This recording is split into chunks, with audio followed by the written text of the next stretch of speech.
This episode is brought to you by Google. Innovation is deeply ingrained in America, and Google is helping Americans innovate in ways both big and small. There are hundreds of thousands of skilled trades roles across the U.S. waiting to be filled. To help close this gap, Google is expanding its skilled trade support to help train more than 300,000 American workers across more than 20 states. This is a new era of American innovation. Learn more at grow.google/skilled trades. This summer, say I do. I am marrying a stranger. Like never before.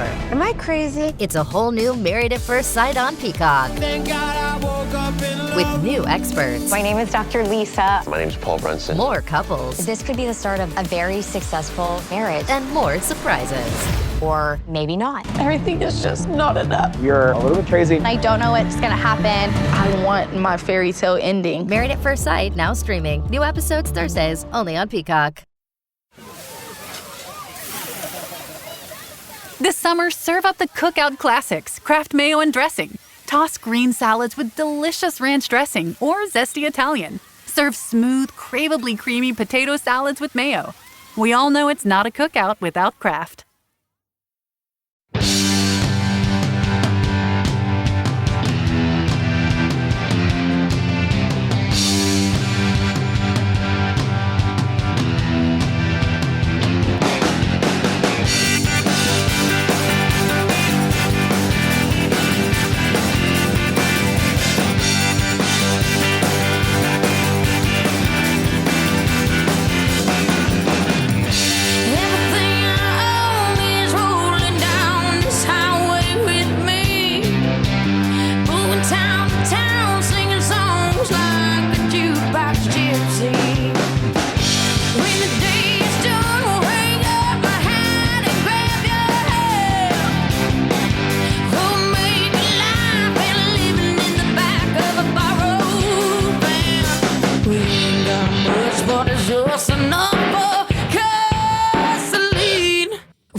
What's happening, everyone? Welcome back. It is Jay Scott, and it is the Hook Rocks, the ultimate rock community podcast, bringing you our quarterly top 10, the great albums over the last 3 months, with my host, Chris Corradetti, and some members of the Groove Council. So be prepared, get your notepad out, get your pen out, start writing this stuff down of albums you should listen to.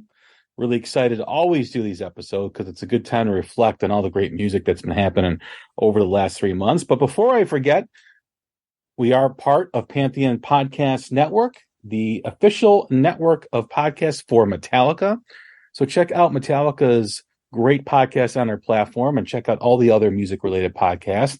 A lot of diversity with the different types of styles and topics related to everyone who hosts on Pantheon Podcast. And don't forget to follow them on Instagram, Twitter, and Facebook at Pantheon Pods. And don't forget to do the same with the Hook Rocks on all three of those platforms, Instagram, Twitter, and Facebook. Don't forget to subscribe and follow and like us wherever you do podcasts, and set your app to automatic download so you get the latest episodes right to your phone. We've had some awesome episodes recently. Really proud of the work we've been doing. We just welcomed Aaron Jones to the episode, or to the Hook Rocks, talk about his number one single, Blood in the Water, and Chronicles of the Kid, the great album that was released earlier this year. We talked with up-and-coming bass player Rachel Bello and her young career and where she's headed and what she's doing. It was great to catch up with my old friend Labros G of 1000 Mods. The band is finally touring America after having to pause their tour for a few years because of the pandemic. I had the pleasure of seeing them last weekend on Sunday at Reggie's Live in Chicago. They actually blew the doors off the place, and I was so glad to see him because it was one of the bands that I've been wanting to see for a long time. One of the bands that really motivated me to start this podcast, I should probably do an episode of like the bands that really caught my eye, caught my attention, and why I do these new music spotlights. They are definitely one of them. Also welcomed Brett Emmons from the Glorious Sons, a band that I also saw last week in concert at the House of Blues. Put on a great performance. I love their album Glory. Fine record, and enjoy listening to it. Very atmospheric, and I love Brett's stories about the struggle and what he had to go through to get this album out. And of course, we also talked with Wendy Dio about the special edition of Dreamers Never Die, the great Dio documentary. I got to tell you, if you're a rock fan, a Dio fan, a metal fan, this documentary is a must-see.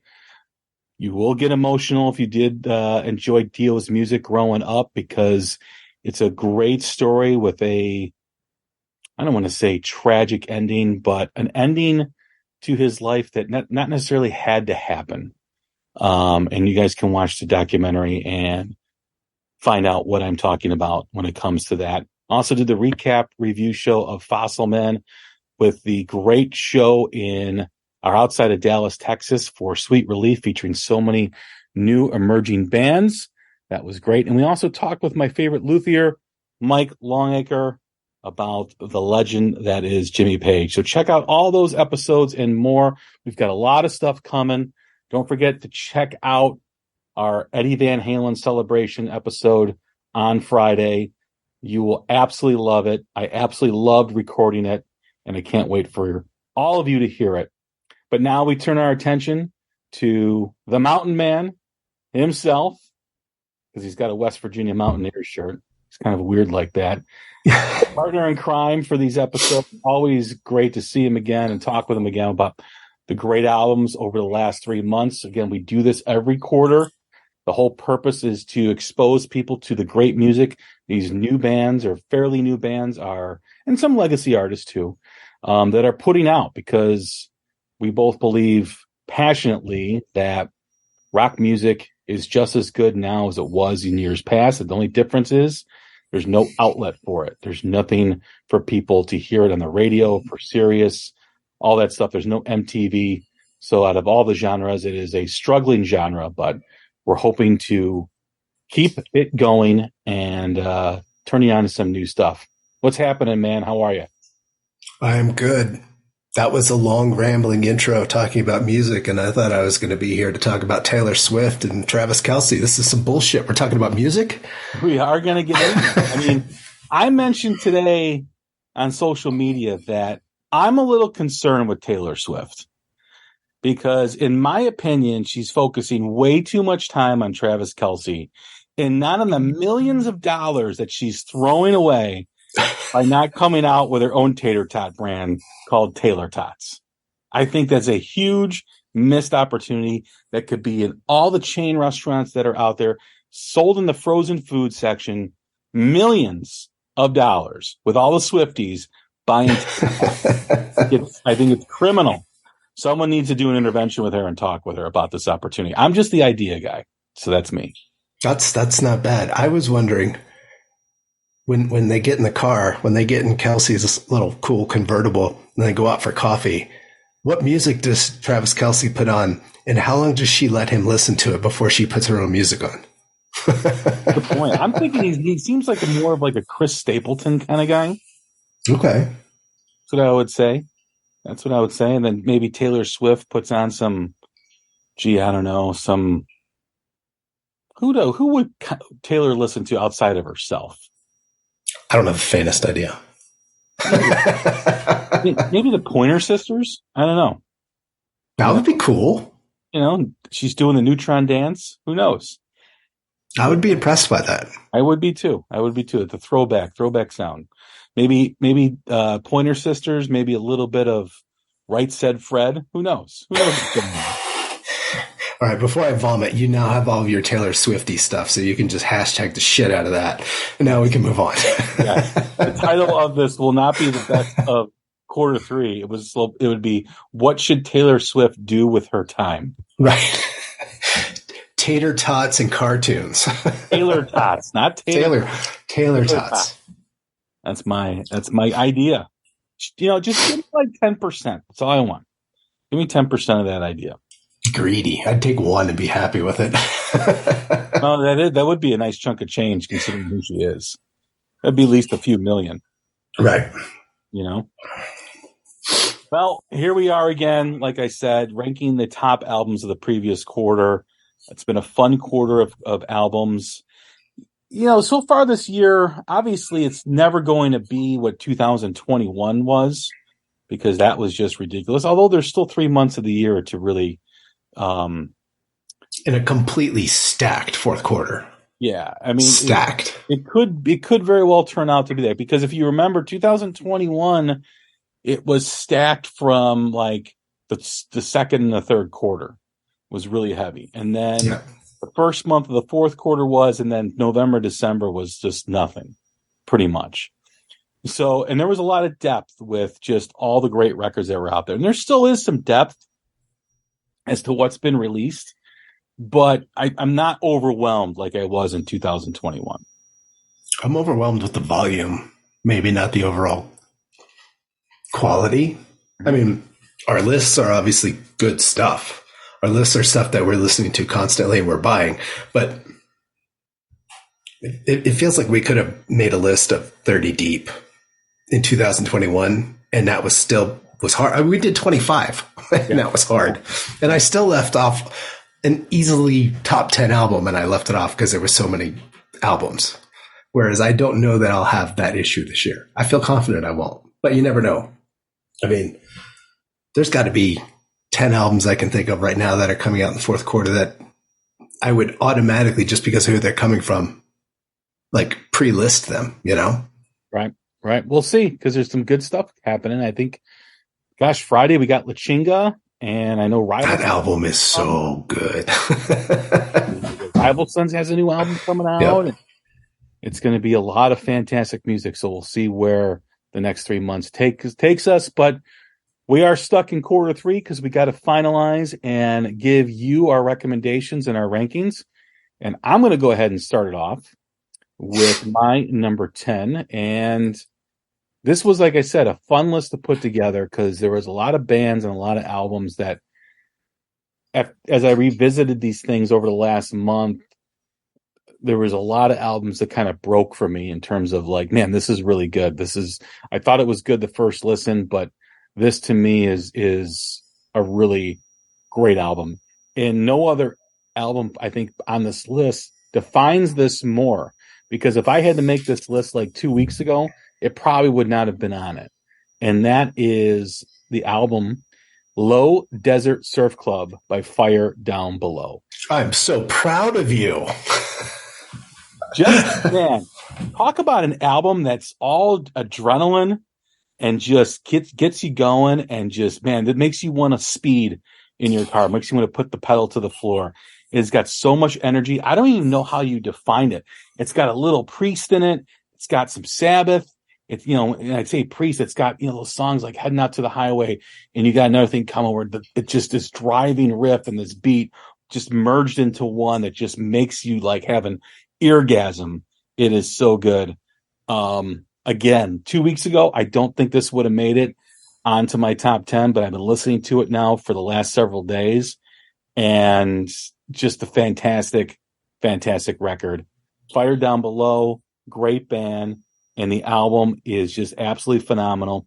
Go check out Low Desert Surf Club. Total speeding ticket album. Yes. Total speeding ticket album. That's a great pick. I did not have that on my list. Well done.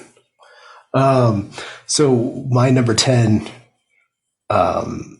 is breaking my own rule. A lot of stuff came out on Friday. A lot of stuff. And I haven't listened to any of it except this one. I got my five listens in. I got 2 of them today, so I could officially rank it. But I think I'm pronouncing it right. The album is Uma. It's from the band I Am Low. Belgian guys. And I hate not having something to hold on to. I have to like read through some notes and stuff, but great kind of psych desert rock. But the first couple songs are great. The back half of this album for me is a total comfort album. It's like what would you call it? It's like a comfort, like a big heavy blanket of Helmet, Ghost, and Alice in Chains. You know, again, the last 4 songs, Pigs, Time, Void, Release. You got a Helmety song, heavy Alice in Chains vibes. You got like a ghosty Alice in Chains song. But if nothing I'm saying reaches you, let it be this. If this is the only thing, go listen to Void. Void is an instrumental, and it's everything. It's borderline Alice in Chains worship. You just play it. I can play this and listen to it 5 or 6 times, and I get done with it, and I'm super psyched. But then I have a little bit of sadness because I'm like, shit, there's no more Lane Staley. You know, like you want Lane to start singing like it's something off of Jar of Flies. You know, it's that kind of vibe. But and honestly, 10 is way too low. But I'm keeping it at 10 just because I only have a couple listens. I imagine that this is going to rise up and be a high-ranking album at the end of the year. So we'll see how the fourth quarter goes. But my number 10 is the band I Am Low, and the album is Uma. I listened to it over the weekend one time, and I really enjoyed it. But I didn't really have enough time to sit with it. Right. But it is a good album. And it is, I mean, I'll definitely listen to it again, but I'm actually proud of you. You've shown growth as a person. That I can break my own rules. You do break your own rules time and time again on these episodes. But this is a big one because this opens the door for so many more opportunities for you and to stop being a baby when it comes to ranking albums that release on the Friday before we record. But I'm proud of you. This is a big moment. This is a big step. Everyone's telling me to listen to the Stepmother album. So is that the one?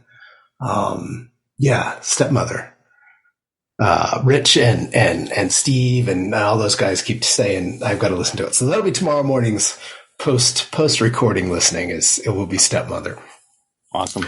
So awesome. All right. So you want to read? I'm just going to read these in the order they came in. We'll just roll it that way. That's fine. So Turbo is up first, and his 10 are at number 10, Frankie and the Witch Fingers, Data Doom. Number 9, Dead Feathers album, Full Circle. Number 8, Acid Magus, Hope is Heavy. Number 7, one of my favorite band names, Death Yak, and the album is Space Echo. Number 6 is Mammothus Imperator. Number 5, I'm assuming it's Caviano, and the self-titled album. Number 4, the album is Rise from Low Drive. Number 3, the album Close Encounters from Kind. Number 2, excellent album, Blurring the Lines of Reality from Baracho. And number 1, Low Desert Surf Club from Fire Down Below. So great album from Turbo. Turbo is very happy that you have that album on your list as well. That is that's a great album. That's a good pick for number 1. And we'll do another one. So the next list that came in was from Rich at what is he? Buzz Doom Rip. Buzz Doom Rip. Yeah. Number 10. Oh, there we go. Stepmother, Planet Brutal Icon. Number 9. I think it's Harem. I'm not sure how to pronounce it, but the album is Wilting Within. Number 8, Kind with Close Encounters. Number 7, Mondo Drag, Through the Hourglass. Number 6, The Funky Velvet Insane, and their album High Heeled Monster. That's a cool listen. Number 5, Fire Down Below, Low Desert Surf Club. Number 4, Baracho's Blurring the Lines of Reality. Number 3, Acid Magus, Hope is Heavy. Number 2, your Chicago band Dead Feathers in the album Full Circle. And Rich's number 1, Sun King from Moon Coven. Another really good list. Yeah. It's really good. They have a lot of, now that I'm looking at them, they have a lot in common. Well, Rich, Turbo, and Rob usually do have a lot in common. And you can also put Steve in that category too. And Rob, Skylab. They always have like 3 or 4 in common. A little bit more of a progressive element. Yes. More than a stoner rock element. Although he does have a lot of different. Skylab probably has the most eclectic list that we do. Yeah. It pulls from a lot of different subgenres. Yeah. Yeah. So good list from both those guys. Yeah, excellent list.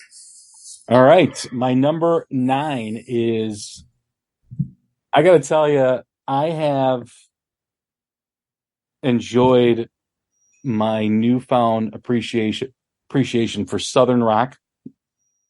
It has been a great journey since I started this podcast, especially, over the last 4 years, because I kind of tuned it out prior to doing this. I kind of was bored with it. And then I discovered Blackberry Smoke.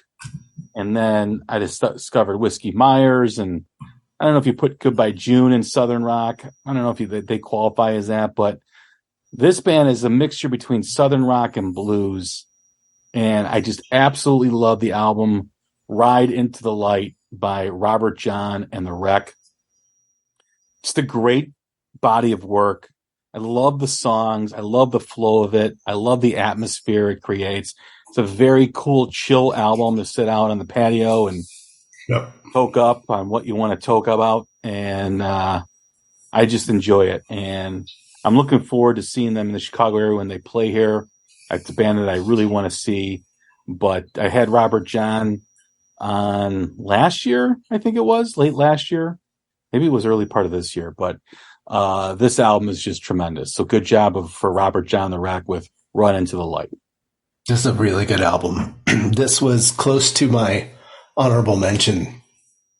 Probably like 12, 13, 14 in that range. That's a really nice pick. And I'm kind of surprised. I thought it would be a lot more popular within our group. Oh, now that I'm looking into the lists, I'll shut up because it is. So my number 9, I listen to a lot, and I know, knock on wood, that I will be listening to it a lot more as we get into the winter. But I put it at 9 because I have a really weird thing with it. So my number 9 is Nita Strauss's The Call of the Void. And I put it low only for this reason. The bonus edition of the album comes with all the normal songs, but then all the songs that she plays and has a singer on, she also releases the instrumental track. And this is going to be such an unpopular opinion, but with all due respect to the Alice Coopers and the Lizzie Hales and the Dave Draymons and the Dorothys and everyone else on the album, those are all good songs. The instrumentals are freaking great. Like the instrumental versions of those already good songs, to me, are that much better. I adore the album, and this is, again, knock on wood, this is going to be a big album for me come ski season. I can just listen to this over and over and over again. I love the song Summer Storm, but the two favorites, if no one out there has heard the album, are my two instrumentals, pure instrumentals. One is Surfacing with the great Marty Friedman. That's a great, great track. And then I'm not sure how to pronounce this, but I think it's Kintsugi. It's a completely beautiful song. She composed it so well. It sounds so great. And I'm putting it at 9 just because I'm an idiot and have this little caveat of I prefer the instrumental versions of these songs with great lead singers. So number 9, Nita Strauss's The Call of the Void. Awesome. Yep. Great album. And great guest. She was our for your anniversary guest. Yep. That was a good episode. Yeah. I enjoyed talking with her. All right. So next up is Jason from All Things Blues and Southern Rock. Wait, I didn't pronounce his name last time because I wasn't sure how to pronounce it. But it's Jason Johannes, right? Jason Johannesburg. Sounds like a hockey player. Yeah. All right. So Jason's list. He threw an honorable mention in. And Jason forgot that the album that he threw in as his honorable mention was an EP from the second quarter. But because it's so good, we'll announce it. And that's Gun Checkmates. Jesus. Checkmate EP from Gunshine. There we go. Number 10, The Rare Birds and their album ATL. Number 9, First Last Time from Ghost Hounds. Number 8, Eric Johansen's The Deep and the Dirty. Number 7, Loco Paradise from the Dust Coda. Number 6, Nothing's Gonna Stand in My Way Again from Lydia Lovelace. Number 5, Mammoth WVH and Mammoth 2.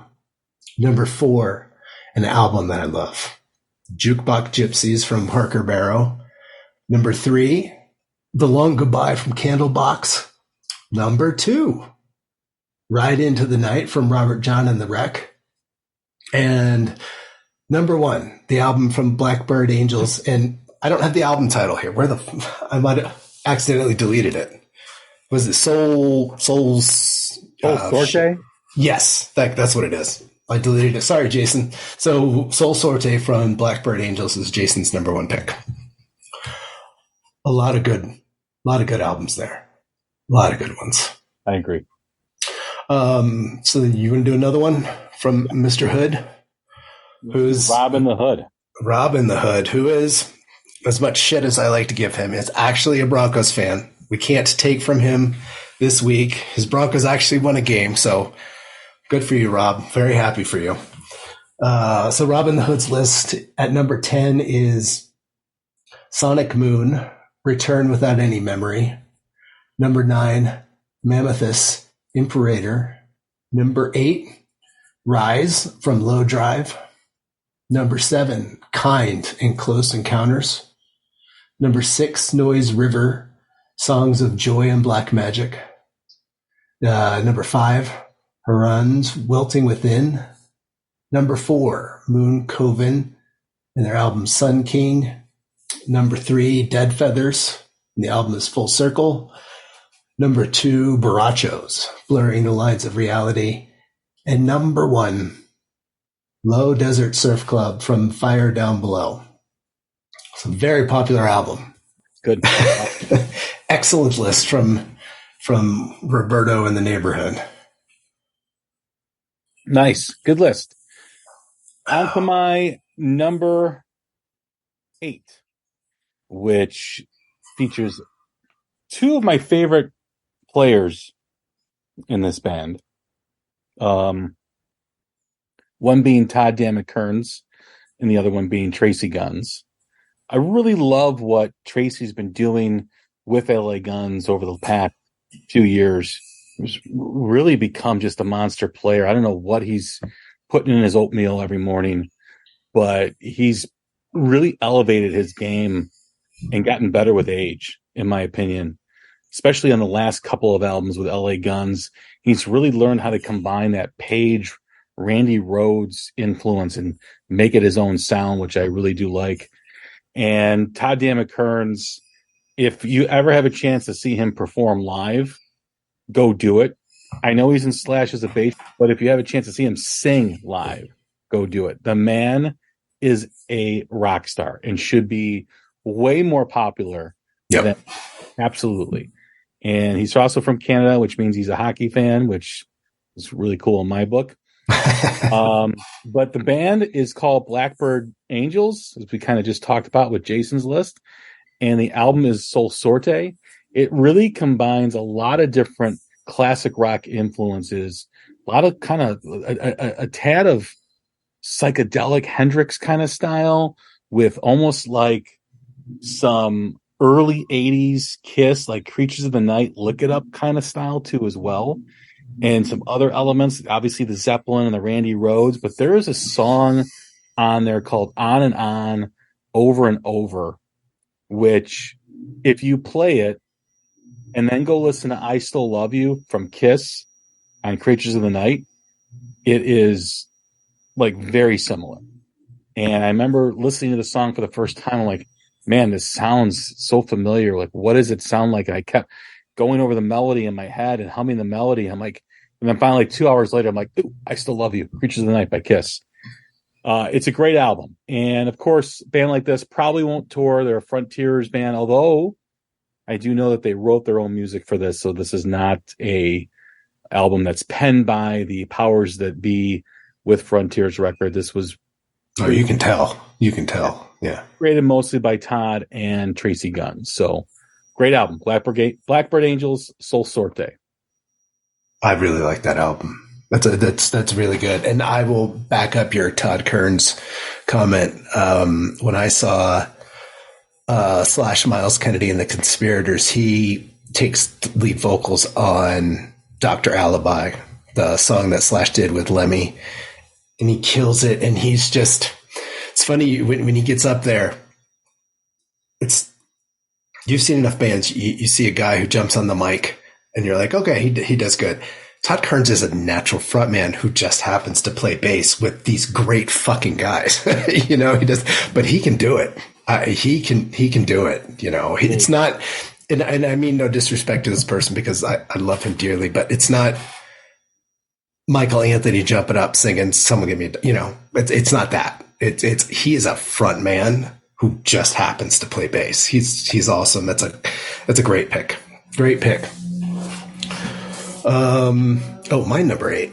My number 8 is an album that made Jason's list. And it's a Pittsburgh band. It's like their third or fourth album, and they fall into a bunch of different categories: blues, rock, country, southern, depending upon the song. But the band is Ghost Hounds, and the album is First Last Time. And there's a lot of things I like about this. And as weird as this is going to sound on a rock podcast, obviously I like the vocals, but this band knows how to use piano really well, and piano in a good rock sense. And when you can do it well, it really adds a lot. I love the lead singer's Trey Nation's vocals. Every song on here is a good one. I'm a sucker for covers, and they have 2 on here.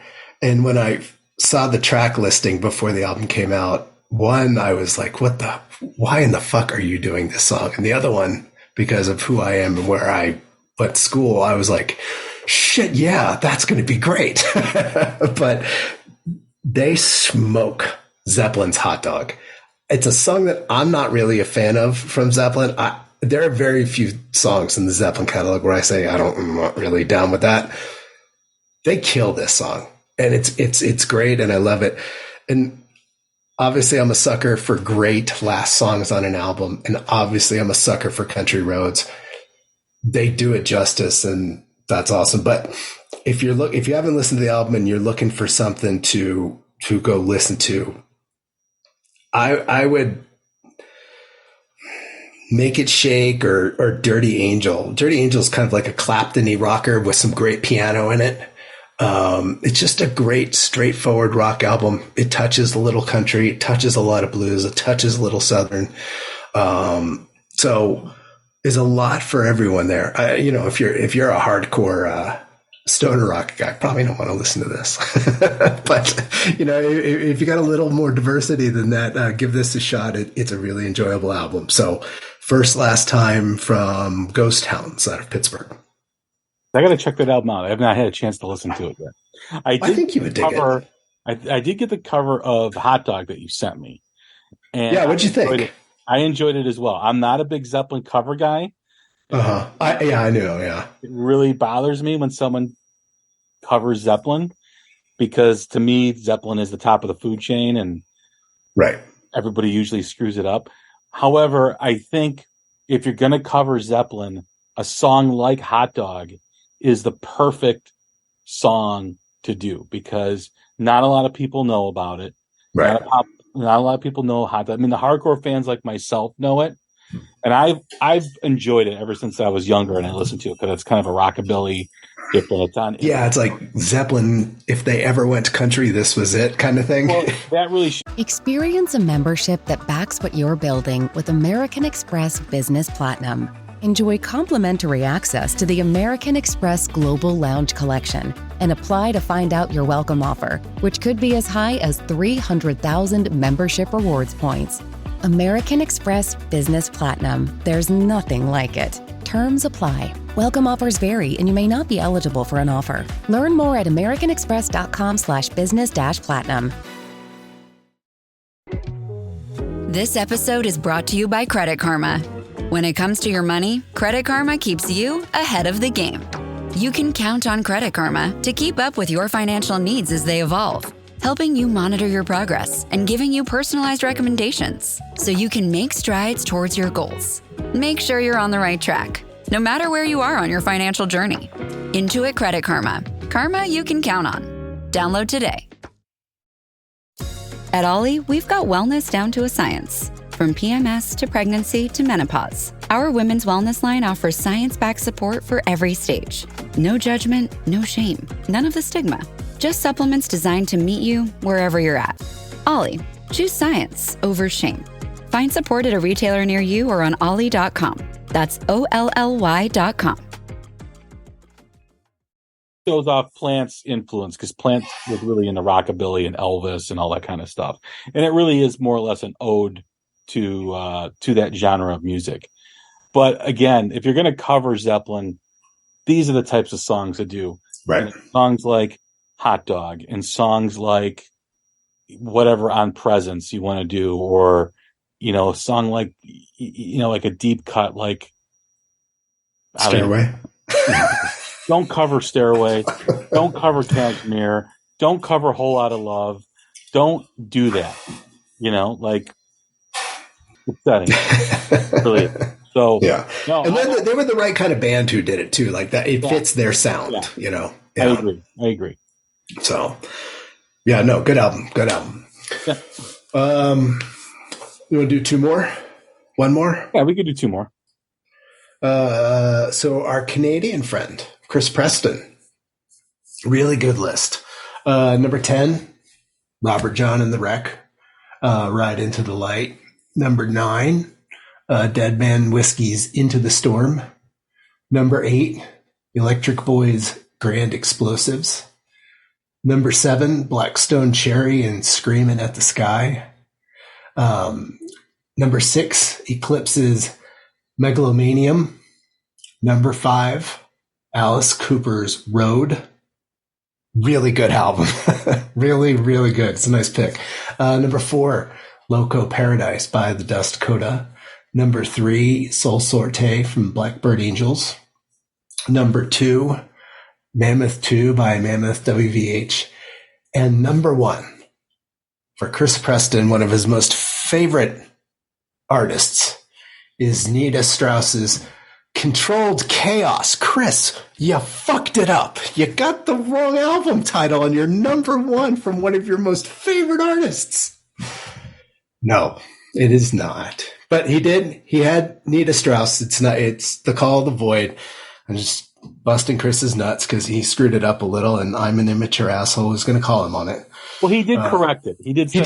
He absolutely. But we still have to give him shit about it. Yes. Yeah. Not representing Canada well with that kind of error, Not at sir. all. Not at all. Not at all. That's what he's doing. Is he's like a Vancouver Canuck fan. Oh, fucker. They never win anything. They're always whining and bitching about the refs. Yeah. See, now I really don't like you, Chris, because you just made me walk right into that one. He's a Canuck fan.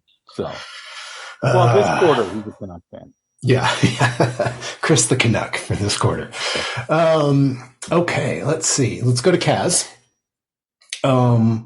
Kaz threw in an EP. Her favorite EP of the quarter was The Longest Shadow Attached to the Ankle by North Atlas.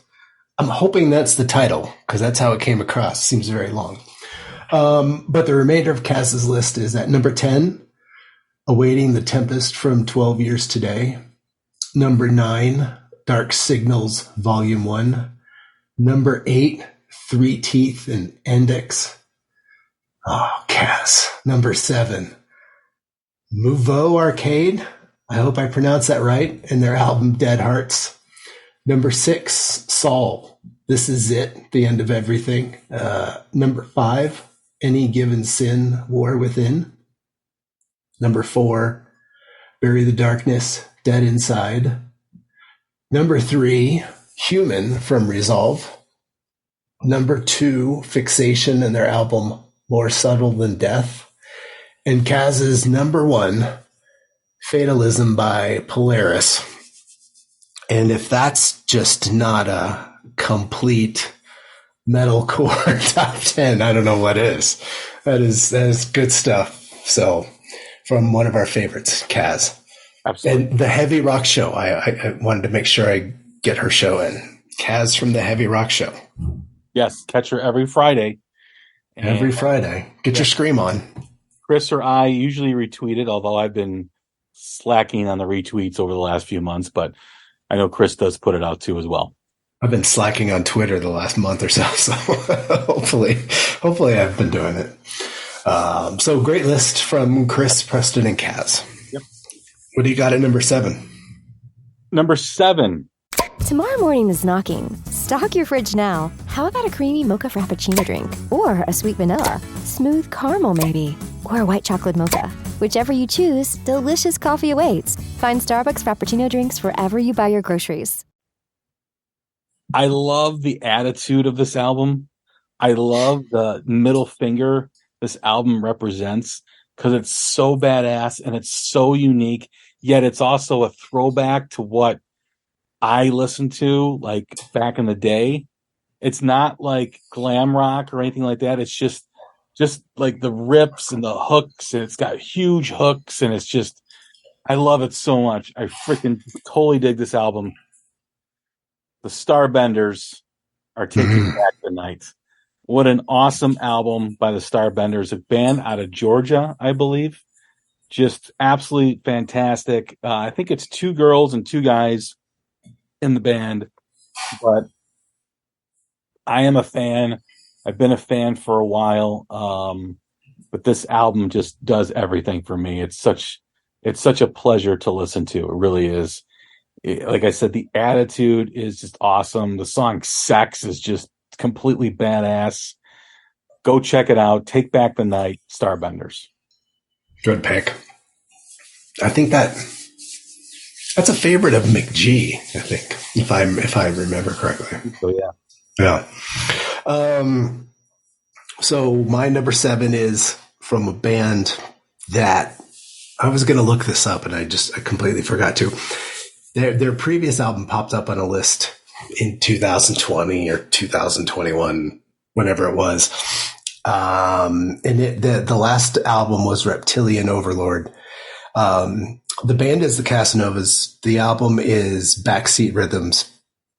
And with an album title like that, it is exactly what you would expect. It's a complete, straightforward hard rock comfort album.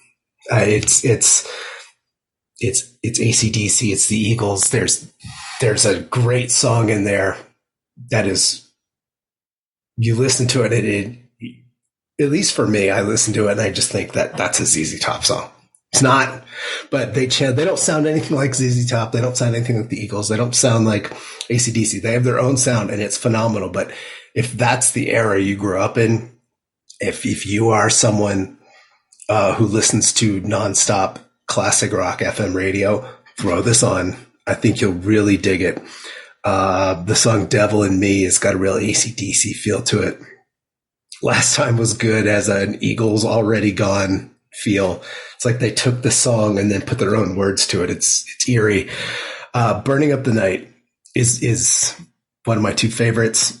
That's the ZZ Top sounding song. It's so good. But then the last song, again, last songs. I don't know why.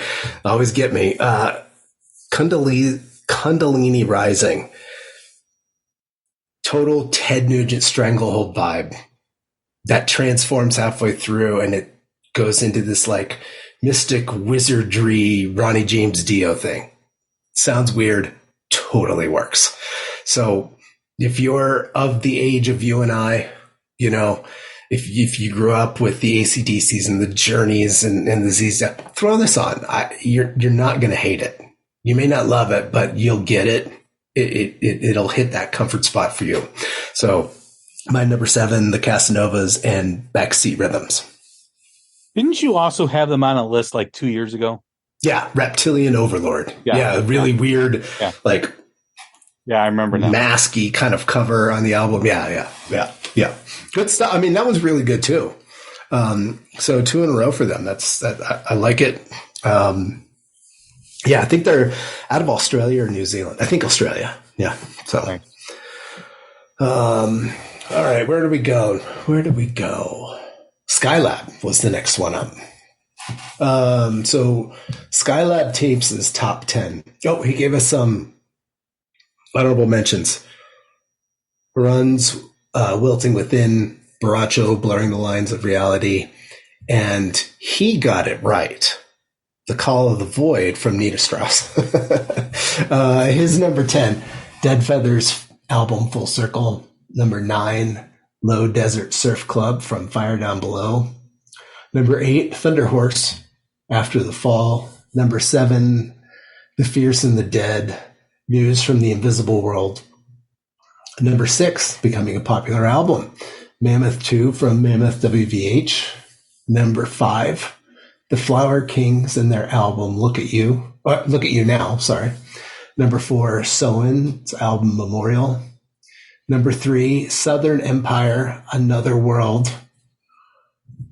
How do I want to approach this? We have no number 2. He just gave us 2 number 1s. Yeah, he had a tie. Yeah. Now, if this was someone like Robin the Hood, I just wouldn't read one of them just to piss him off. But Skylab is a good dude, so we'll read them both. Tied for number 1. Skylab doesn't overtly bitch about things like Robin the Hood does. Yeah, this is true. All right, so tied at number 1 is Steven Wilson, his album The Harmony Codex, and also tied at number 1 with Neil Morse's The Dreamer. My apologies, Neil Morse, The Dreamer. So, pretty good list from Skylab. As a rule breaker myself, I'm okay with that it came from him. But again, if it came from that Broncos fan, I'm probably not going to read that. We actually, if Rob actually asked us if he could use a tie, we would say yes, but we would deduct one ranking, so we'd only have a top 9. Yeah, exactly. But Skylab is a treat to have on the show. He's our resident audio professor, so good list from him. Yeah, and every time I have questions, he answers them like that, and it's always straightforward, good information. Yeah, absolutely. So, do you want to read another one, or you want to hold off? Hold off. Let's go in another. Right. What do you got? I really enjoy this album. It really creates a great atmosphere. Knowing the story behind the creative process of this and how much this album was a struggle to write and to record, because it was coming out of the pandemic when they started to create.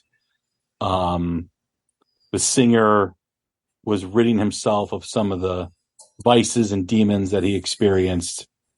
And just hearing all that and hearing the honesty and authenticity during the interview that I did with Brett Emmons, I really had a totally different appreciation for this album. First time I heard it when I was flying out to Texas a couple weeks ago, I put it in and was listening to it, and it really just really impressed me. The album is The Glorious Sons, and the album is called Glory. Just a beautifully done, beautifully produced and arranged album. I love the lyrical content of it too as well. Brett really bears his soul with these songs, and he talks about it in the interview. He talks about the struggle and the personal growth that he experienced during this album. And seeing them live last week in Chicago, really impressive performance, great live band. They're from Canadian. They're from Kingston, Ontario, which I think Chris Preston is from. That's his hometown. So go check out The Glorious Sons. The album is Glory. Excellent. I have not heard that album yet. I need to go give that a listen. So I'm putting a little star here. But since you were up in Ontario with that pick, ironically enough, we're going to stay in Ontario for my pick at number 6. And it's the awesome Awaiting the Tempest from 12 Years Today. I think, as I've said here a bunch of times, I'm not really a screamy, shouty, growly vocals guy. The Cookie Monster stuff generally doesn't work for me. These guys do it perfectly for my ear. They don't do it a lot, and when they do it, it has a punch and it has impact. But yet, when they don't, I think the lead singer is James. His vocals are so clean when they're not hitting that. I just absolutely love the way they do it. They've had a couple of EPs prior to this. This is their debut album. I'm happy to see they got past that whole streaming shit that happened to them, 2 years ago. But there's a 4-song run on the album, Reflections, into Reveal the Pain and Halo and Through It All.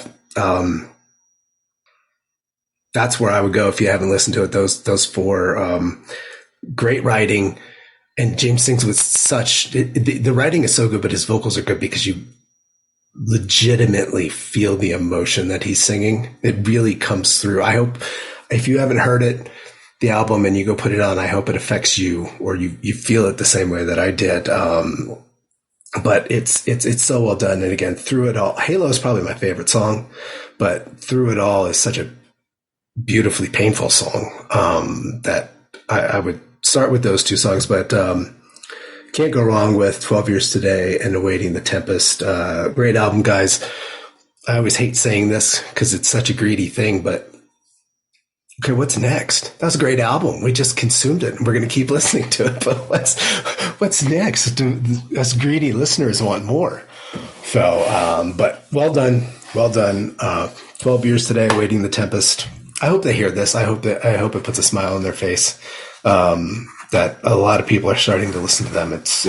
They're putting out some really good music. Absolutely. Good pick. Good band. Where are we going? Oh, Terry, our friend Terry, sent us a very good list.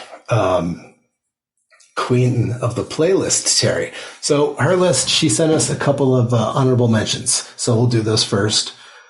The Ghost Hounds, First Time, Last Time. 12 Years Today, Awaiting the Tempest, Instained, Confessions of the Fallen. Her number 10 pick is the self-titled album from King Herd. Number 9, Lawrence Jones's Bad Luck and the Blues. Number 8, Sowen's Memorial. Number 7, Any Given Sin, War Within. Number 6, She Burns Red, Out of Darkness. Number 5, ATL from the Rarebirds. Number 4, Loco Paradise from the Dust Coda. Number 3, Blood Omen from the Raven Age, which, side note, I thought that was going to be her number 1. Number 2, Dead Man's Whiskey, In the Storm. And Terry's number 1 is from Albany Down. It's Born in the Ashes. So great list from Terry. Well done. Great list. Always a pleasure to see Terry's amazing playlist featuring new music. And if you need to follow someone on Twitter at TAT2630, look her up. And then what you should do is follow her Spotify. So if you don't want to go on Twitter or whatever it's called now, you can just get her playlist on Spotify because they're absolutely tremendous. So try to do that. Support new rock, and she's a great supporter of it. So Yep.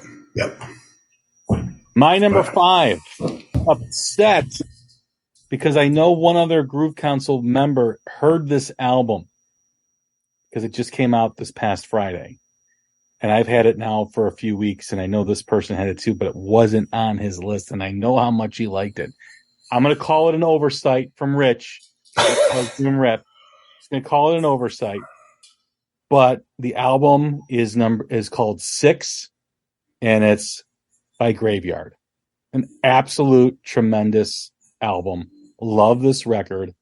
Graveyard is a band from Sweden that is very atmospheric, very dark around the edges.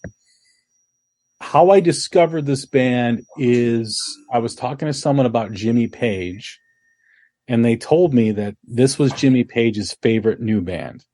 And I'm like, well, I've got to go listen to this because, and this was like probably 3 or 4 years ago. So I went and listened, and Jimmy has good taste in music. What can I say? Just a great band. I've been following ever since. You may hear them soon on the podcast, so I'm looking forward to that. But this is an absolute tremendous effort. An album by Graveyard, a great band. The album is 6. Like I said, it's very atmospheric. It's very, when bands from the Nordic states, or the Nordic countries, I should say, put out music like this, they really know how to do atmosphere and how that atmosphere plays into the lyrics and the vibe of the music. They have it mastered. It's just unbelievable. And I love this band. I love the album. This may climb up towards the end of the year because I've only listened to it, probably about a half dozen times. But yeah, it's a great album. And Rich, what the hell, man? Like, I expected this because I know he's heard it. He said he heard it. And I put my head down like Charlie Brown does in the cartoon and just walked on once I saw it, that it wasn't on his list. But man, Rich is getting beat up today. Yeah. You're on him about Graveyard. Some people on the Twitters were on him about another band that he didn't put on his list that he made some comments on. And I don't even know. We're not even watching the game. We're doing this. But I know Rich is a Giants fan, and I'm sure as shit positive they're losing right now. Pretty much. But go get Graveyard, people. The album is 6. I'm telling you. Fantastic record. I have not heard this. So I need to listen to this. So good pick. I assume it's a good pick. You got it at number 5. You can't be wrong. So, my number 5 is another repeat artist from 2021 or 2022 in the fourth quarter came out. But this one is a band. It's a real niche sound. It's October Noir. The album is Letters to Existence. And if you're into the gothic awesomeness of Typo Negative and you don't know this band, this will make your day. It's crazy.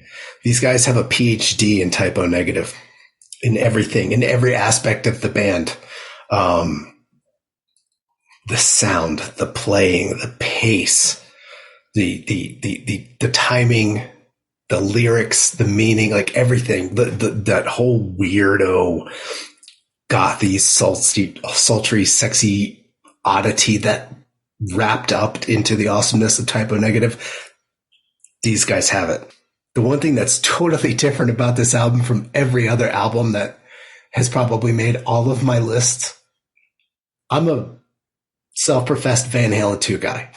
Give me 9 or 10 songs, 33, 35 minutes. We're good to go. This is 12 songs in an hour and 16 minutes. This is a little painful for me. But I mean, that's how awesome it is. My 2 favorite songs, if you're looking for something to go listen to, this is going to make the certain people in our group happy, but is the 9-minute song Flash Paper Matches. Awesome. Just a really great, gothy, dark song. And then I'd be remiss if I didn't mention one of the great song titles from this year. An equally good song, but Halo Hung from Horns. That's just cool. The song is as cool as the song title. So, the band out of Florida, October Noir, Letters to Existence. If you're into Typo Negative, you've got to give these guys a listen. And they have 3 or 4 other albums, and they do killer covers. Hit up their Bandcamp page for a lot of their stuff. Big fan of theirs. Big fan of theirs. Awesome. Okay, where are we going? Number 4. Yeah. Oh no, we got to do a list. Oh yeah, let's do a list. Who's up next? McG. Usana Chris. Usana Chris. Who honestly, Terry goes to a lot of shows. Fossil Man goes to a lot of shows. Chris might need to go to like show rehab at some point. Yes. I have taken a step back on the shows for a few reasons this year, but man, that guy is a show maniac. Like, but he does like 3 or 4 shows a week. Yeah, it's. I'm in complete awe. I do not possess that kind of energy. He's prepared. He's got earplugs with him. You know, he's just he knows. He's got prepaid parking when he goes down to the city. The man is a professional.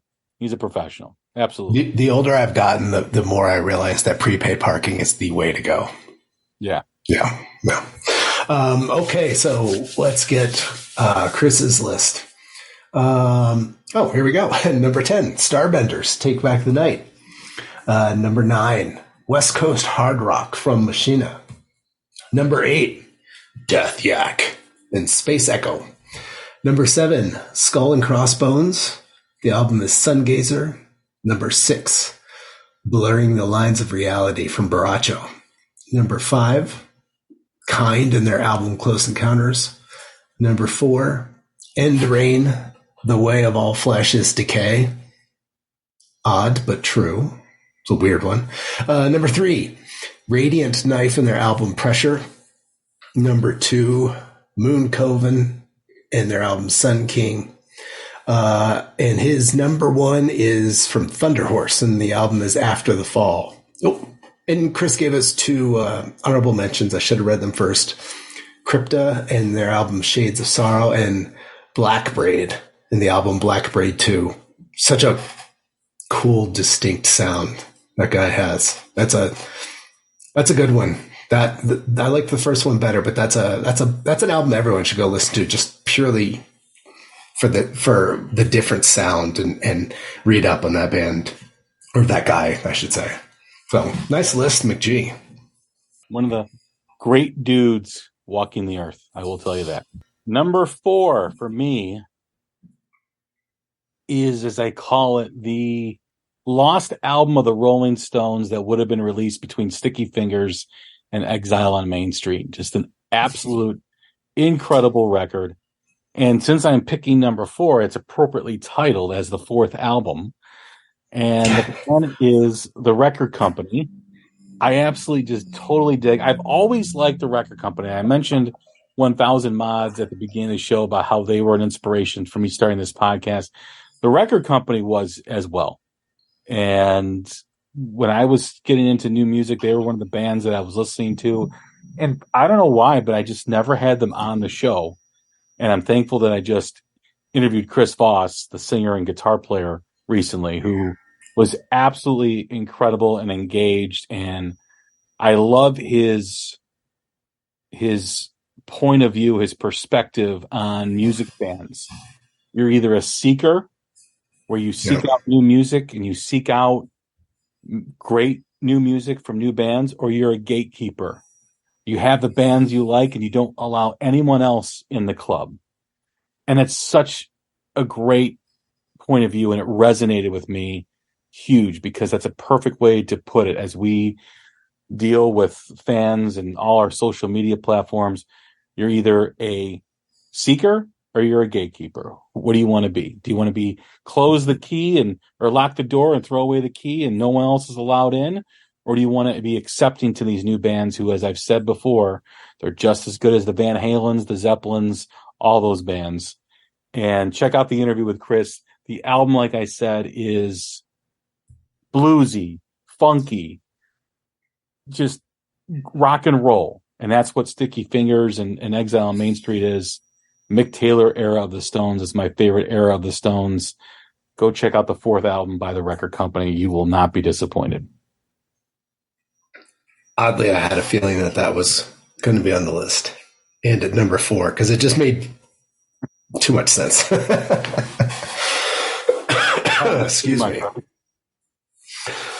So my number 3 and number 4 were really tied, and I slotted them this way because number 4 makes me fucking angry, and number 3 makes me super happy. And since it's always better to be happy than angry, I've slotted them this way. And number 4 is Blurring the Lines of Reality from Borracho. And I'm here for everything that they say. This is a very rebellious, revolting, fed up, angry album about everything that's happened in the country in the last couple of years, and I'm here for all of it. I listen to it and I get angry in a good way. Like I get angry and I want to do something. I get angry and at the same time I also want to punch some people in the face. You know, it's that kind of an effective. Look at me. I'm like, look at my hands. Like I'm fucking. Their shit is right on in this. The words and the meaning and everything, I'm here for all of it. That said, musically, it's off the charts amazing. I know Architects of Chaos 2 is our friend Robin the Hood's favorite song off the album, and it is an amazing song and it's crazy long. But The Great War is their song about the invasion of Ukraine and everything that goes into that and the feeling. It's hard to listen to that song and not absolutely love it for the meaning. But again, just musically, it's freaking amazing. But my favorite song is Architects of Chaos 3. There's 1, 2, and 3 to start the album. And it has this weird chanting monk-like vibe in the song with the vocals. It really strikes a chord with me. I absolutely love it. But again, as Rich put in his review of this album when it came out, like this is really like the stoner rock rebellion album, and it's spot on. You're either gonna understand the lyrics, and because we're so divided, you're either gonna hear the lyrics and fucking hate it, or you're gonna hear the lyrics and absolutely love it. So with that aside, go listen to it and figure out if you love it or hate it. If the guys from Borracho are listening, yes, thank you. I want more. Keep it up. Thumbs up. I'm with you, buddies. I'm with you.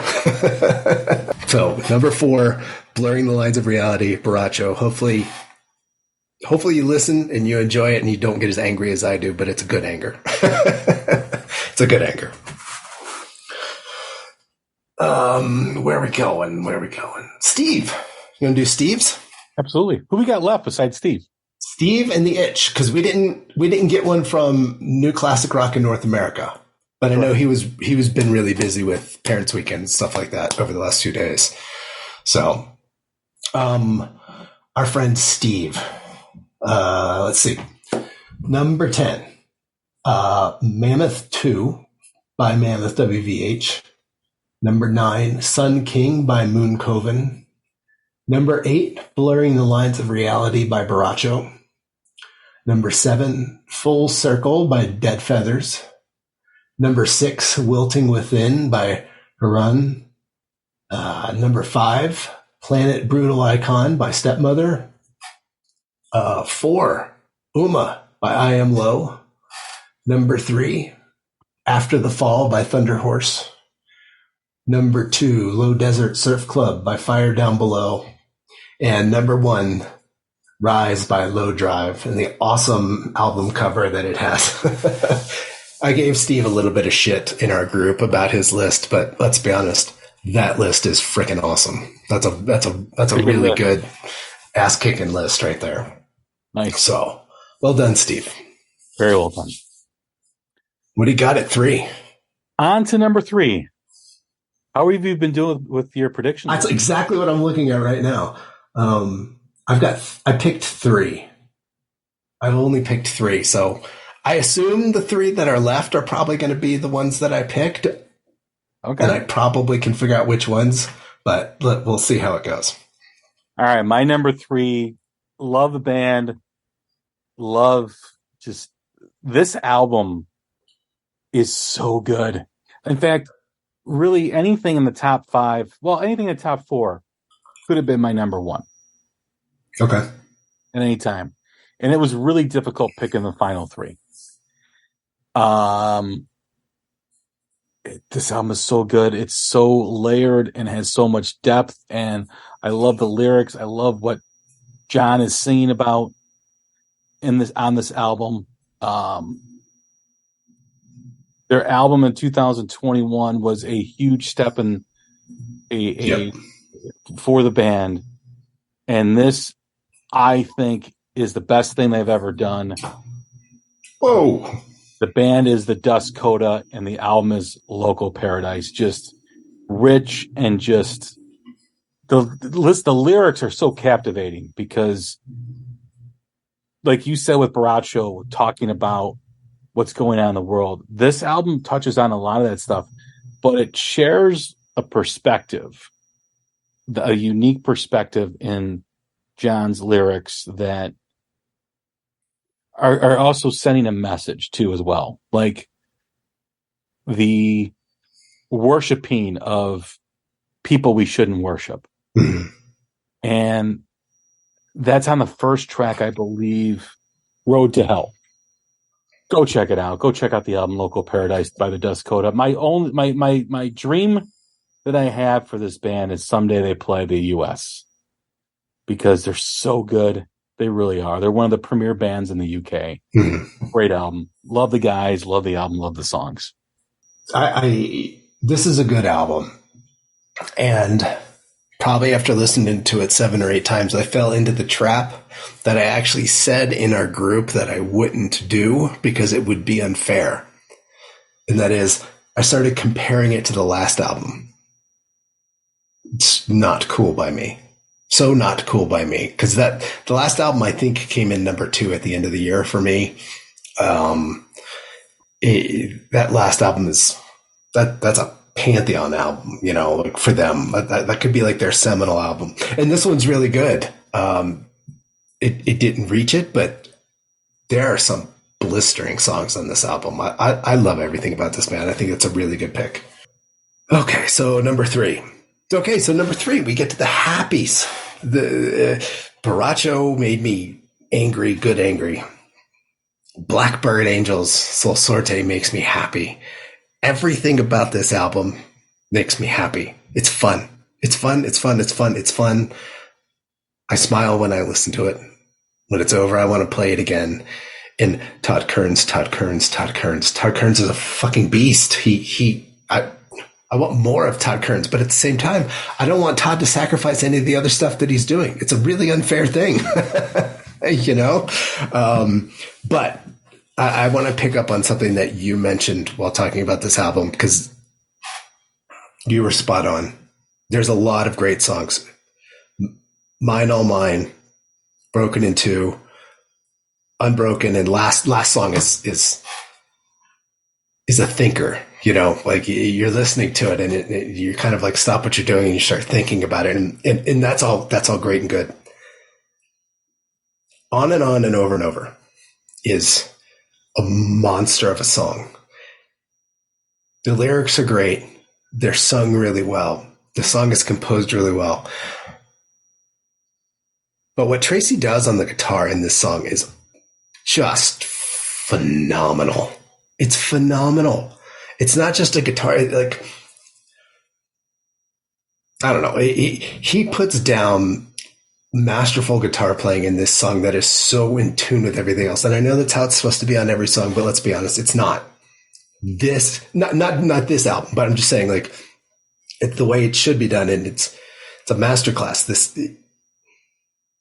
There's such a feel to the way he plays that song. It's so good. But again, it's just an all around fun album that I kept listening to, and it just kept climbing up the list. And I started realizing that, hey, I am crazy busy with work and I'm in a bad mood. Hey, I'm going to put this on because it makes me happy. Like, and that's music, right? Like, that's the essence of music. You want to listen to something that makes you happy. So when I'm in a bad mood, I put Borracho on because it makes me want to punch people. But sometimes you need that. But at the same time, you need like the yin and the yang. So you got like the Blackbird Angels and on and over and over. So my number 3, Blackbird Angels, Sol Sorte. Great album. So to Todd and Tracy and the rest of the guys, thank you. Absolutely love it. Great pick. I think that's our first double up. It is. We always have one. Yeah. We always have one. Or at least one. Okay, so the last list that we have from Aaron with the Itch guys, and let me just pull it up here. Somewhere on my computer is his list. Okay, so the list from Aaron at the Itch Rocks. Number 10, Stone from Baroness. Number 9, The Hives and the Death of Randy Fitzsimmons. Number 8, Hyro the Hero, Bound for Glory. Number 7, Three Teeth Endix. Number 6, Taproot in their album Scissors. Number 5, Caskets in their album Reflections. Number 4, this is an interesting one, the 68 in their album Yes and. Number 3, Teenage Wrist, Still Love. Number 2, Skindred with Smile. And number 1, Dream Machine from Death Rocks. That's a really interesting and kind of diverse list. That Teenage Wrist album is a real good one. Real good one. And the Death Rocks album is really good as well. So well done, Aaron. Thanks for shooting us a list. Absolutely. Thank you for providing all the lists, the Groove Council members, as we always enjoy reading those lists, and the contributors that are part of our group. It's always a great way to explore new music with all the people that are part of it. So thank you very much. And now what brings us to our final 2? What will it be? What will my final 2 be? What will Chris's final 2 be? My number 2, again, the top 3 I struggled with just to find out which proper ranking. And it really wasn't until the last couple of days that I decided on the final 2. This is a great album. This shows so much growth of the artist who recorded all the instruments and did all the production on it. And it is Mammoth WVH and the 2 album, Mammoth 2. On this just a great album. Enjoy the listen. It very well could have been number 1 if we did this 5 days from now, but the songs are just fantastic. Right, like a pastime. Another celebration at the end of the world is great. Miles Above Me, Take a Bow, just all great. I'm All Right, which I just absolutely love. So many great songs. So many. Erase Me, Waiting Better Than You. I mean, the album is near perfection. And I'm upset because it's not number 1, because it very well could have. But that's a good thing. It very well could have been.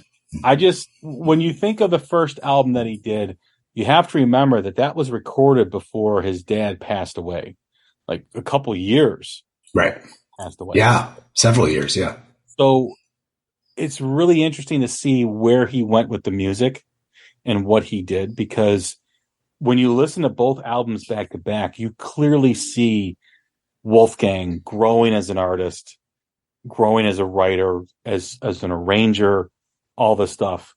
And as much as I love the first Mammoth WVH album, I love this album equally or more because I just love to see where he's going with his music. He's become a better writer, a better lyricist, and not to say that the first album was not good. It's very good. Right. But I just love everything about it. So Mammoth WVH2 is my pick for my number 2 in quarter 3. Go check it out. Nice pick. I saw them earlier this year open for Alter Bridge, and that band is tight. Yeah. They are tight. They can play. I agree. So my number 2, much like you, much like every quarter, my number 2, 1 and 2 were really hard to differentiate. Ultimately, I'm completely fine with my number 1, and I'm fine with these guys at a number 2. I really think that this could end up really high at the end of the year. I got a heads up from High Stick Mick about this band. And before I say who it is, we have another member of my 2-person club is now a 3-person club. And that is Granika and Rebecca. You need to meet Megan Kane of Parker Barrow, because this woman has stunningly awesome, humongous, sultry, sexy vocals. And this is a debut album from them, and her vocals are so ridiculous that on a debut album that I can't wait to see where she goes, what direction they go. But it's Parker Barrow, it's Jukebox Gypsies. They're Southern rock, blues rock, roots rock, kind of, they're a little bit of everything squeezed together in a snowball. And man, I love this. And the first 4, 5, 6 times I listened to this, I'm not gonna lie, it was all about the vocals. Her vocals are just stunning. But then after that, I kept listening to it, and what comes out is, holy shit, this is a really good guitar. It's a sneaky good guitar album. Sneaky good guitar album. It's got some really punchy drums that are not throughout, but they're really well placed. You get some straightforward rockers. You get some fun songs. But honestly, if no one has heard this and you want to go out and take a listen to it, I'll give you 3 songs to listen to. 4. Desire is full on sultry vocals that turns into like a really nice, not ballady, but a really nice rock song when the guitars kick in. Long Black Train is a catchy, like up-tempo country rocker with, honestly, it sounds like, and I could be wrong here, but it sounds like each of the guitarists takes a shot at a solo, but it fits the song so well. Hold off on that. Throwing Stones is my favorite song. It's a perfect mix of the guitar playing and, again, her big, sultry, sexy vocals. But then, as is a common theme with me, the last songs just hook me, and Where the Bluebird Goes. The song starts and it's got a killer harmonica, an acoustic guitar, and again, her vocals. And it's so good. And I want so much more from them. And again, it's a debut album, and they're so young. And I would like to let everyone know, Jason and Brian from All Things Blues and Southern Rock did a great podcast episode with them, and it was a lot of fun to listen to. And I learned a lot about the band and everything. So I would recommend people give that a listen. But again, my number 2, Parker Barrow, Jukebox Gypsies. If you're ready for killer, smoky, Joplin-esque vocals, she brings them. she brings them, and the rest of the band is great, but it's vocal driven for me. And then the guitars come in, and I'll stop talking now, but it's fucking good. It's really good. Speaking of High Stick Mick, did we do his list? No. Oh, he did. Totally missed it. Yes, he did. Okay. You want me to read those now? Complimenting him on referring this great band, and you completely just dismissed him. High Stick Mick, I would have issue with that. I really would.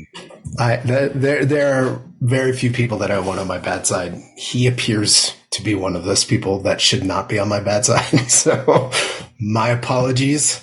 I'll send you some Jardinier. All right, so let's do Mike's list.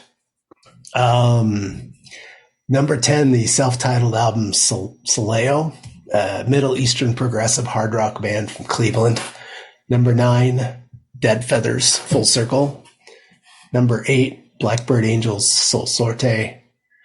Number 7, Machina, West Coast hard rock, good album. Number 6, Parker Barrow, Jukebox Gypsies. Number 5, Eric Johansson's The Deep and the Dirty. Number 4, Fire Down Below, Low Desert Surf Club. Number 3, The Dust Coda, Loco Paradise.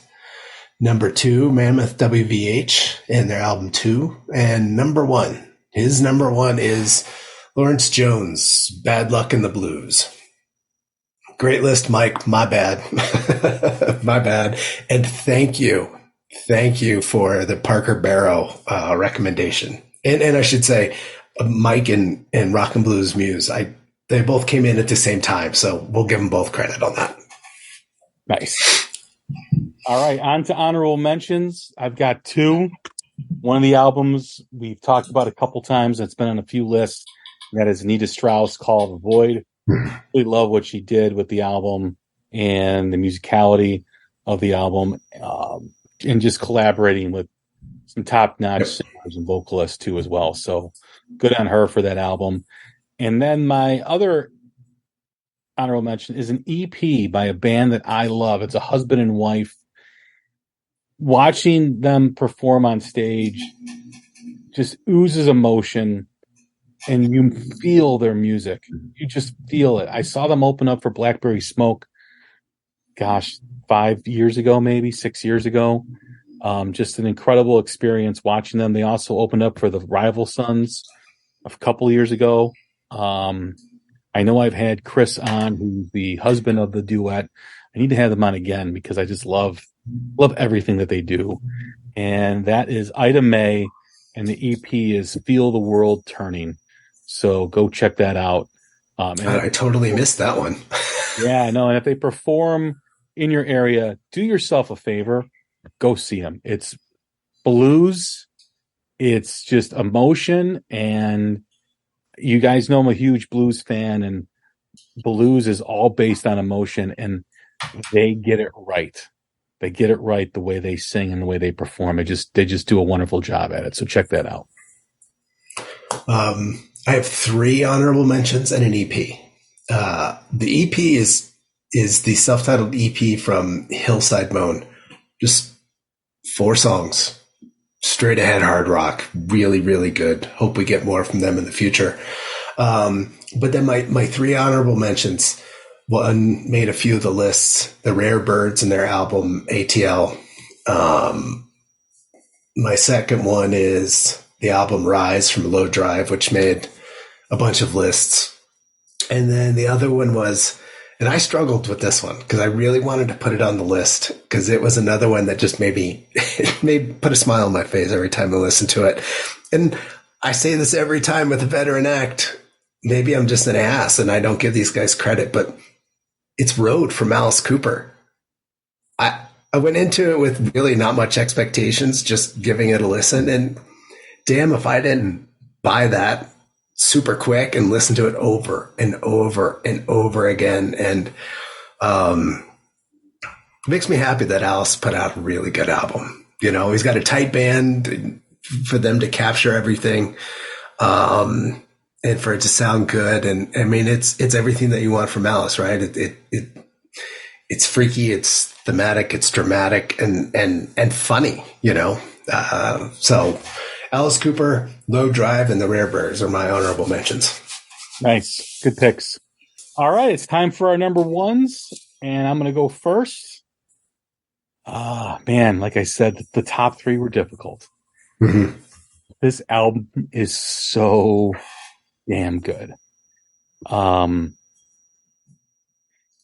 We just talked about Item A in the blues, about how emotion is so important.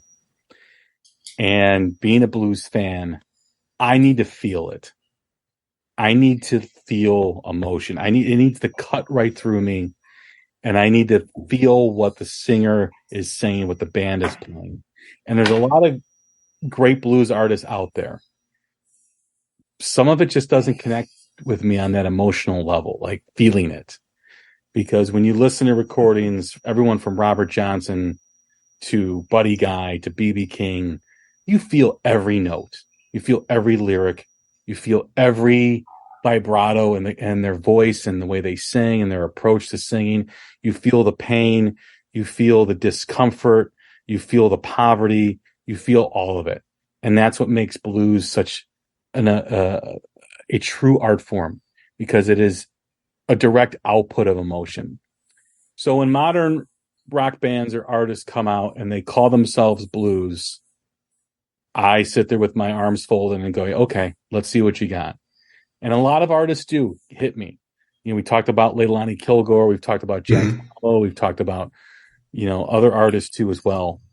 And this album by this artist definitely does it for me. The first song on the album, I had a conversation with an individual who I know, who I've become friends with in one of the bands that I talk about frequently.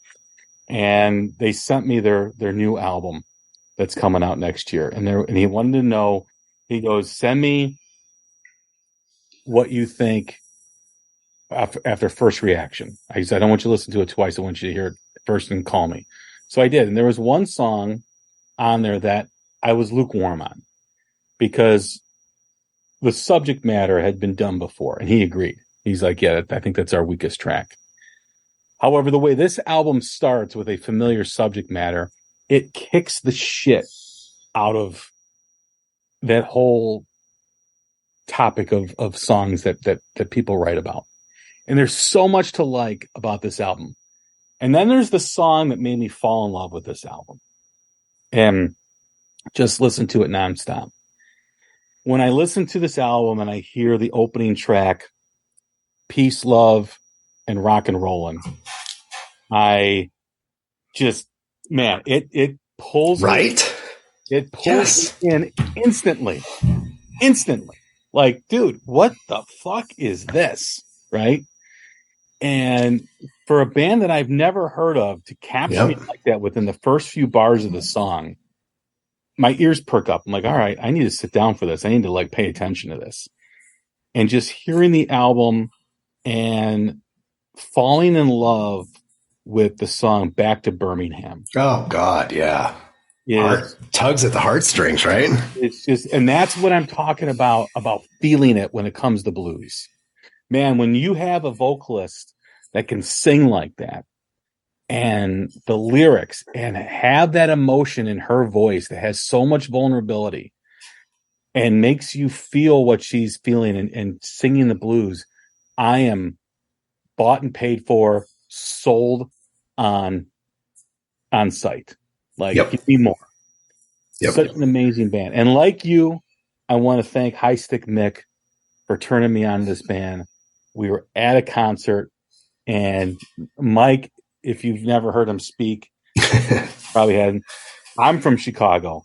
He has a Chicago accent like I don't know anybody else who has. Like, you think the guys on Saturday Night Live that talked about the Bears, the Bulls, this is not even an act. This is just, how he talks. And it's amazing. And I so appreciate it. But he told me about this band, and I'm like, all right, I'll go check it out.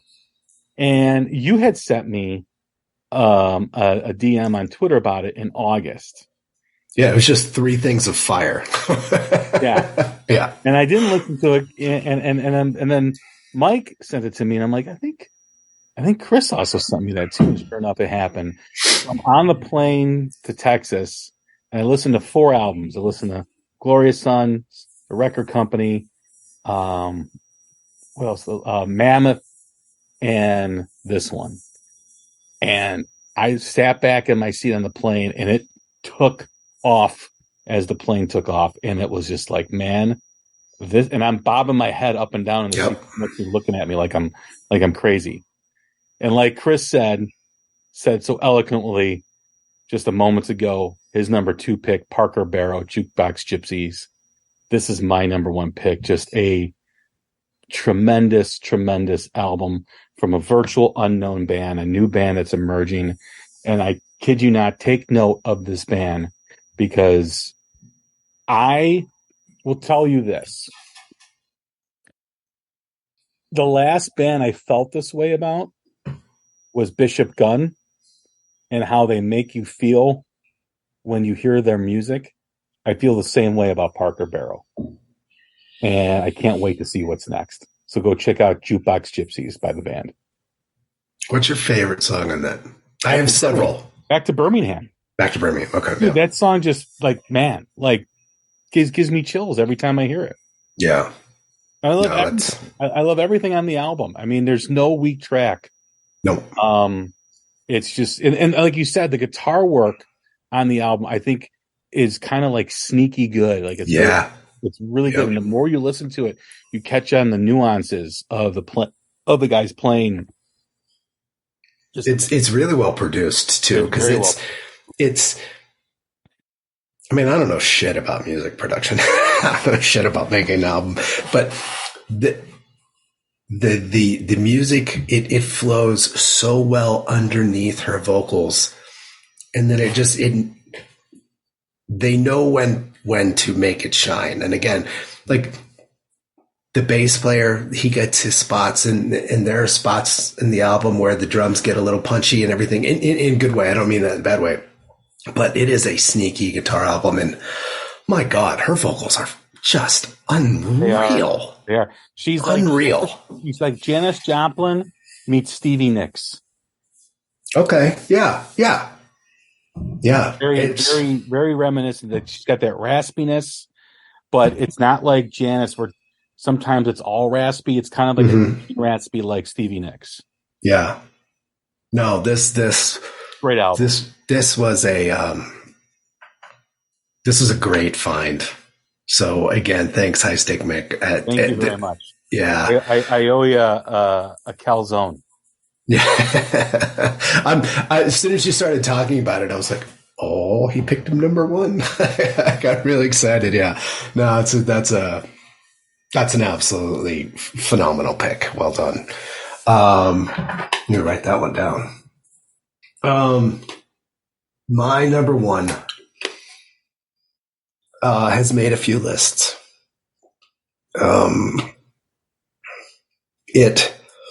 I read up on it a couple of weeks ago and found out that for the first time, this is the first time I remember reading this about an album, but this was written during prime COVID time. It's from a European band, Prime COVID Time, and it was recorded last fall and just came out this quarter. But it's the first time that I can recall where a band shunned writing about how much this sucks and how much we're struggling and just said, fuck it, where do we want to be and what do we want to be doing? And just threw buckets upon buckets upon buckets of fun and energy into an album. And then I read Rich's review, and he threw down Valley of the Sun, Caius, and Fu Manchu. And I went, this can't be that good. And then I listened to Low Desert Surf Club from Fire Down Below and went, holy shit, this is amazing. It is so much fun. In August, I'm glad in August I had to drive from Oklahoma to Colorado. and it was long and it was hot. And I'm glad this album wasn't out because I drove really fast in Western Kansas. But if I had this album on, I would have blown the engine in the car. This is a bona fide, no bullshit speeding ticket album. It's desert rock. It's catchy, monster riffs, big sound, an absolute album of the year contender. I don't know what my favorite. So this is why it's number one, because I look at this and I'm looking at the list of songs here. California is my favorite song. It's Surf Queen's my favorite song, and Dune Buggy is my favorite song, and Hazy Snake is my favorite song, and even the Robs. Please listen. Mantra in its blasphemous 16 minutes is one of my favorite songs. It's 3 different songs over 16 minutes, but it's still one of my favorite songs. I love everything about this album because it's fun and it's energetic. It's the polar opposite of Borracho, but in a good way and not in a negative to Borracho. And it's where Parker Barrow is just this sultry feeling album. This is just nothing but like Red Bull. Yeah. This is Red Bull in a V8, you know. This is so much fun. And again, big flow, big grooves, big riffs, and really good vocals. So Rich was right. You know, if you're into Fu Manchu and Valley of the Sun and Caius, this is a great album. If you haven't heard it, what's that? Very clutch oriented too, as well. Yeah. And honestly, if you don't want to listen to me, totally cool. I think it made like 6 or 7 other people's lists and several number ones. So take the group thing and give it a listen if you haven't heard it yet. It is so much fun. A full on album of the year contender. I think, you know, Parker Barrow and Fire Down Below are completely top 5 considerations for the end of the year, without a doubt for me, without a doubt. Absolutely. But again, the fourth quarter is stupid. Bad Touch, Cadillac 3, Dirty Honey, Kenny Wayne Shepherd, La Chinga, which is, I'm telling you people, ridiculously good. Oxymorons, Rival Sons, Rolling Stones. We get a new Black Smoke Trigger single out, which means an album is coming soon. There's so much stuff coming out, so it's kind of hard to say that these are album of the year contenders, knowing that the fourth quarter is stacked. But Fire Down Below and Parker Barrow will be there in the end. I think, you know, if not top 5, very, very close. Great list, man. Great pick for number 1. Yeah, this was enjoyable. This was great. I had some bands on here that I didn't expect to be on here. And very proud of the list that I put together. Really appreciated the list that you did as well. And of course, the Groove Council, great job. Yeah, all these albums we recommend. Please go check them out. This is what we do it for you to hear our opinions. And really, at the end of the day, our opinions don't matter, but hopefully it spawns a conversation within yourself that you got to go check out some of these bands. If you like them, great. If you don't, thanks for trying. Right. And this is why we talk a lot about new bands on the show, but this really showcases all the new rock music that's out there. So no one can ever say rock is dead. No one can ever say the new rock is not as good as the old rock. And remember, ask yourself, are you a seeker or are you a gatekeeper?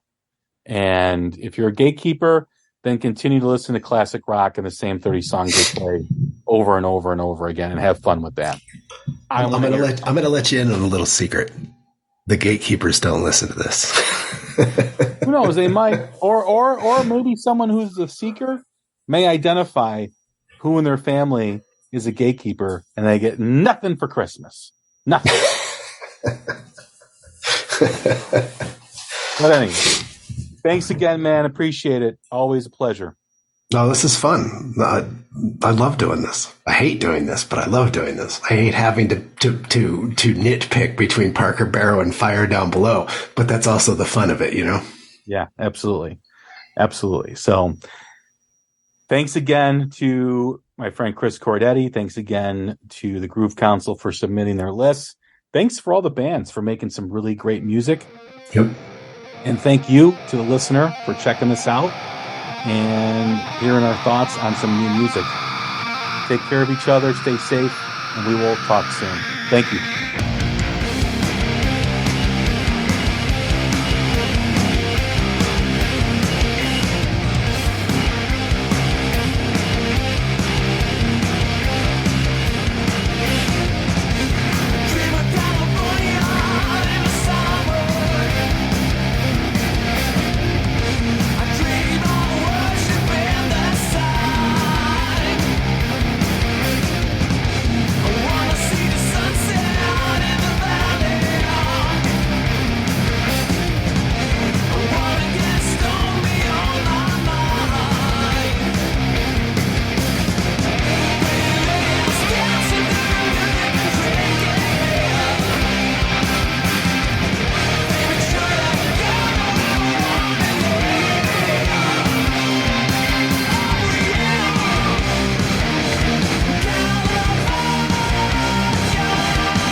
Hey, this is Eric Hutchinson. I've joined the Pantheon Podcast family, and I hope you'll come check out my new podcast, Songversations with Eric Hutchinson. Each week, we find out what music matters most to the people who define our cultures. I interview famous guests like actors, musicians, comedians, politicians, and everyone in between. We listen to music together, and we talk about the soundtrack of our lives. It's funny, insightful, revealing, and it's a great way to discover new music. So come check me out, Songversations with Eric Hutchinson, wherever you get your podcasts.